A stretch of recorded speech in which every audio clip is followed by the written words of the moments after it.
Bapa yang surga, kami berterima kasih untuk waktu yang Tuhan berikan kepada kami, khususnya untuk ruangan yang Tuhan percayakan untuk nanti Injil sekali lagi diberitakan. Kami berdoa biarlah hall di tempat ini menjadi satu sarana yang sangat penting, menjadi satu bukti bahwa di tempat inilah nama Kristus dibicarakan. Kami serahkan di dalam waktu yang singkat ini, Tuhan berkati setiap kami. Dalam nama Tuhan Yesus kami berdoa. Amin. Saya akan membahas tema yang sangat singkat, waktu Yesus dibaptis oleh Yohanes Pembaptis. Di saat itulah Yohanes Pembaptis memperkenalkan tentang Tuhan Yesus.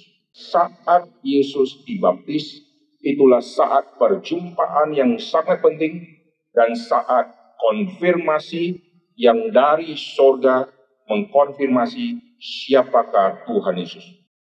Lalu Yohanes Pembaptis terus berkhotbah tentang Tuhan Yesus dan dia bicara Yesus adalah anak domba yang akan menghapus dosa dunia.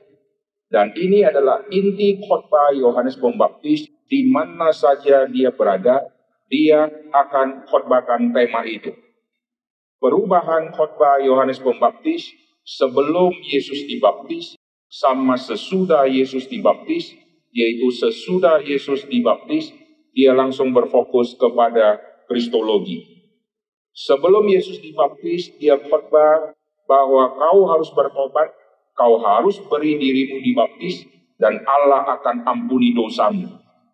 1 hari setelah Yesus dibaptis, keluarlah kalimat dari Yohanes Pembaptis, lihatlah anak domba Allah.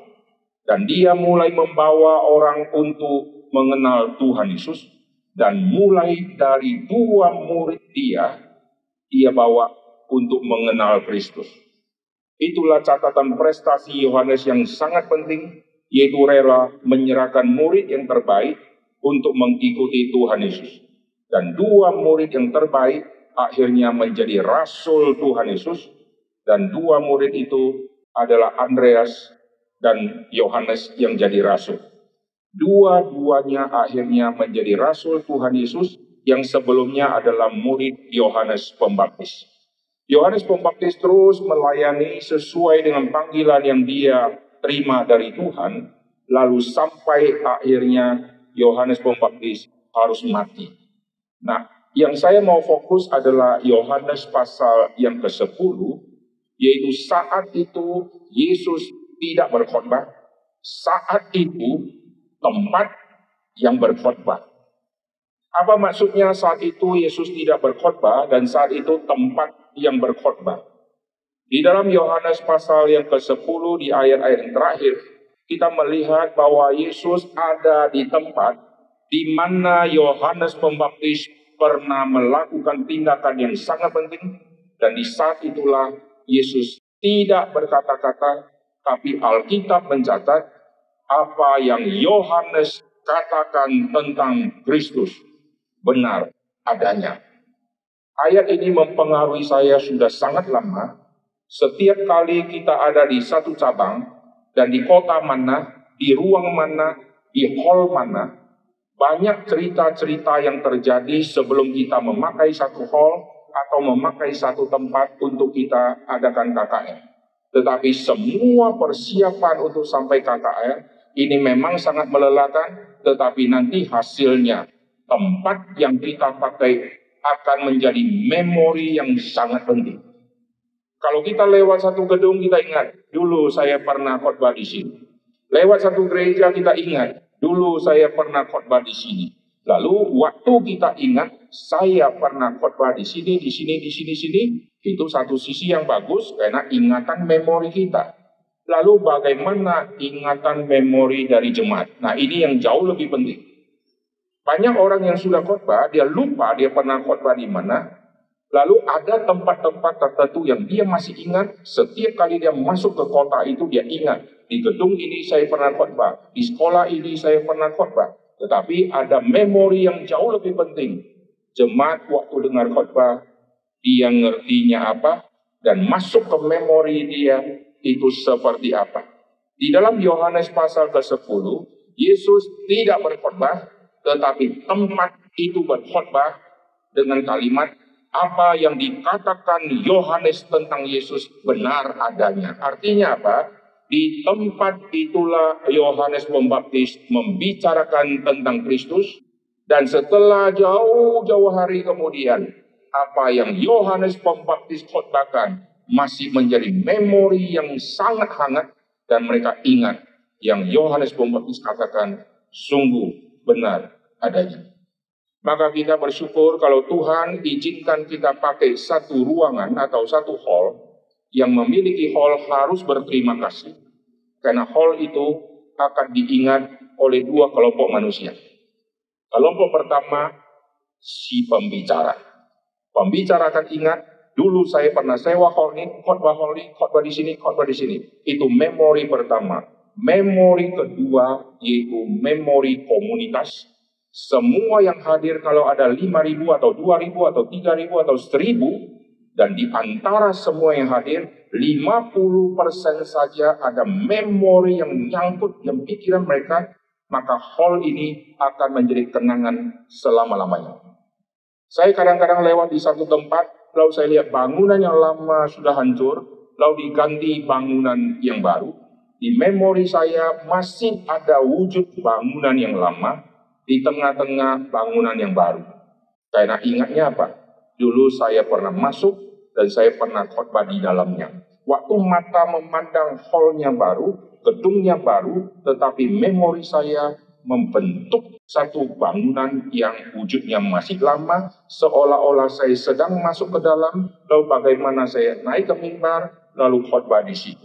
Itu memori yang pertama yang diingat oleh si pengkhotbah. Oleh sebab itu, saudara sering mendengar Pak Tong berkata, saya sudah pernah khotbah di hall ini, saya pernah sewa bayar gini. Itu memori dia. Tetapi itu memori yang pertama. Memori kedua yang jauh lebih penting, yaitu yang mendengarkan khotbah.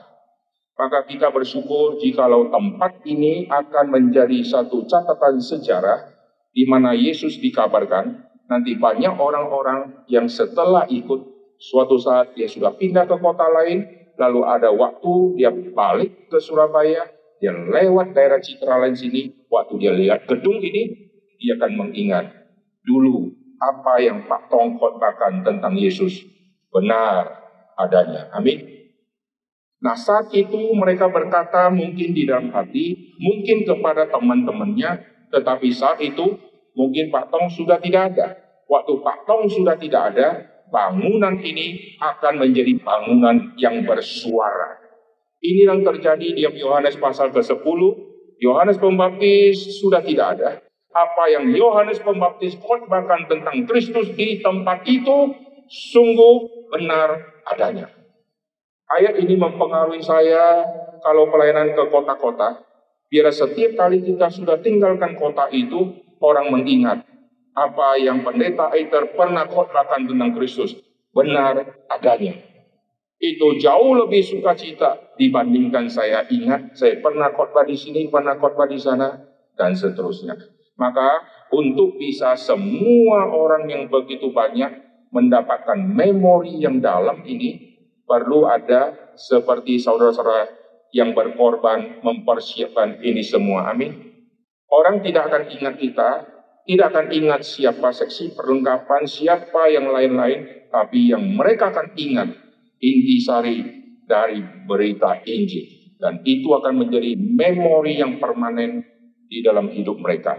Oleh sebab itu, biar setiap kita melayani Tuhan dengan semaksimal mungkin, karena besok gedung ini akan mulai menjadi memori yang indah.